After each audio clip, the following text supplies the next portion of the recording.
Pense na imagem clássica do samurai. Lealdade até a morte, certo? É isso que vem à cabeça. Mas e se um dos maiores pensadores samurais do Japão tivesse simplesmente largado tudo, abandonado seu senhor, para cuidar da mãe? Parece impossível, né? Pois é. Hoje a gente vai desvendar a história real de Nakae Toujo, o homem que desafiou o próprio código. Olha, para entender bem essa história, nosso caminho vai ser o seguinte. Primeiro, a gente vai dar uma chacoalhada no que a gente acha que sabe sobre a lealdade samurai. Depois, vamos seguir passo a passo a decisão do Nakae Toujo. Aí a gente entra de cabeça na filosofia super ousada dele e, por fim, vamos descobrir como o Japão daquela época funcionava de verdade, o que era algo bem mais complexo do que só o código. Então vamos lá. Para começar, vamos direto no mito. O que vem à cabeça de todo mundo quando se pensa em samurai? Pois é, se a gente perguntar por aí qual é a virtude número 1 de um samurai, a resposta vem na ponta da língua, né? Lealdade. Aquela lealdade cega, absoluta ao seu senhor, é o que a gente vê nos filmes, nos animes, em todo lugar. Mas a grande pergunta é, a história de verdade, ela concorda com isso? E essa ideia não veio do nada, não. Ela está super consolidada em textos famosos, como o Hagakure. A citação ali é direto ao ponto. Diz basicamente que um samurai foi lutar mesmo contra a vontade dos pais, mostrando que a lealdade ao chefe era mais importante que o respeito aos pais. Pronto, né? Parece caso encerrado. Só que não.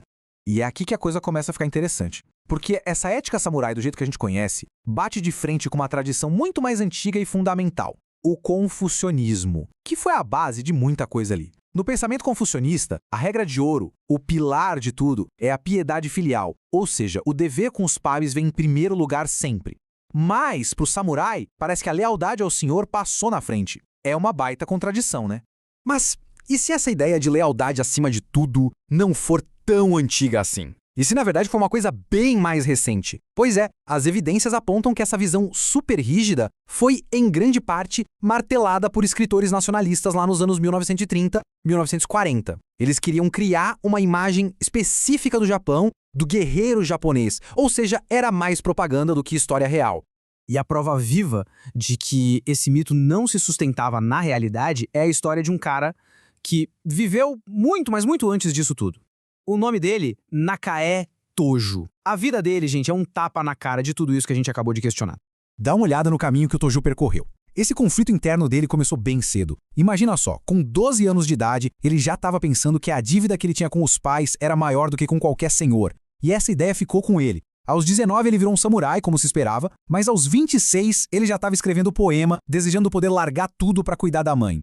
Até que, um ano depois, em 1634, com 27 anos, ele fez o que parecia impensável, meteu o pé, abandonou o posto sem pedir permissão para ninguém.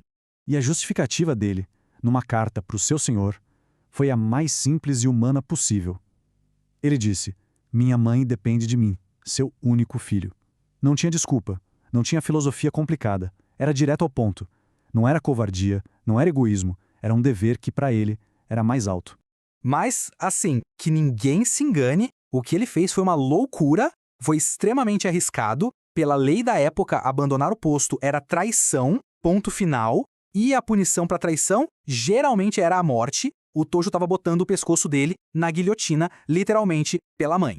Claro que uma decisão desse tamanho, arriscando a própria vida, não vem do nada, não é um impulso. Por trás dessa atitude do Toujo, existia uma filosofia. E não era qualquer filosofia, era uma ideia profunda, radical até, que virava de cabeça para baixo o que significava ser uma pessoa virtuosa.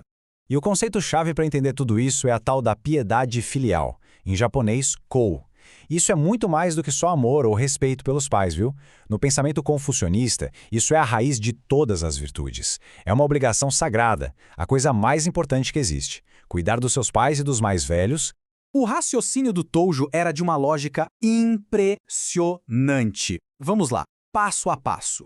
Primeiro, a piedade filial é a fonte de tudo. É a raiz de onde nascem todas as outras virtudes. Segundo, o laço entre pais e filhos é natural, é de sangue. Já o laço entre um senhor e seu servo é artificial, é um contrato. A conclusão disso é revolucionária. A lealdade ao Senhor não é uma virtude à parte, ela é só uma extensão da piedade filial. Ou seja, para ser leal ao seu chefe, primeiro você tem que ser um bom filho.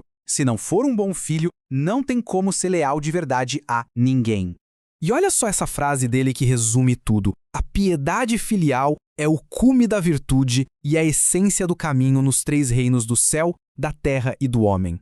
Puxa, para ele não era só mais uma virtude na lista, era o topo, o ponto mais alto. Era a lei que regia o universo inteiro. A filosofia do Tojo era tão forte que aparecia até no jeito que ele escrevia. O termo comum da época para falar dessas 2 virtudes era shuko. O shu, que é lealdade, vinha antes do ko, piedade filial. Mas o Tojo, ele fazia questão de inverter. Ele usava kochu. Parece um detalhezinho bobo, né? Mas é tudo. Ao inverter a ordem, ele deixava explícito. A piedade filial, o dever com os pais, vem sempre primeiro. Ok, então vamos recapitular. A gente tem um samurai que, tecnicamente, cometeu traição e que defendia uma filosofia que virava a ordem social de ponta cabeça. Pela lógica do código samurai que a gente conhece, o destino dele devia ser bem trágico, né?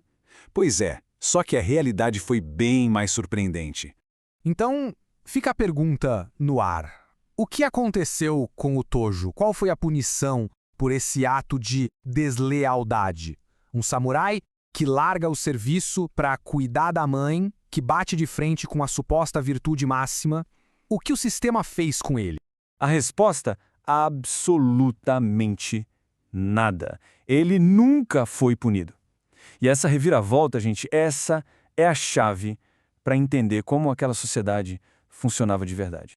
Mas por quê? Por que ele não foi punido? Simplesmente porque a sociedade daquela época era muito mais complexa do que a gente imagina. Olha só, o próprio governo apoiava textos que elogiavam filhos que faziam sacrifícios pelos pais. O Tojo não foi criticado pela decisão dele, nem pelos seus maiores rivais intelectuais. Pelo contrário, muita gente elogiou ele como um exemplo a ser seguido. A escolha, no fim das contas, muitas vezes era deixada para a consciência de cada um. E isso mostra uma coisa fundamental. O Bushido ainda não era aquele código de pedra super rígido que a gente pensa. Existia uma área cinzenta, um espaço para o bom senso e para o coração.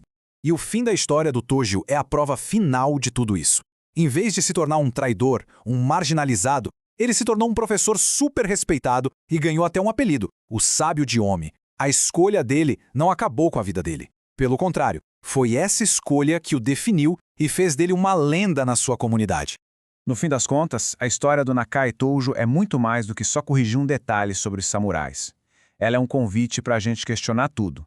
Quantas das nossas verdades históricas, aquelas que a gente aprende e repete, não passam de mitos convenientes criados com algum propósito?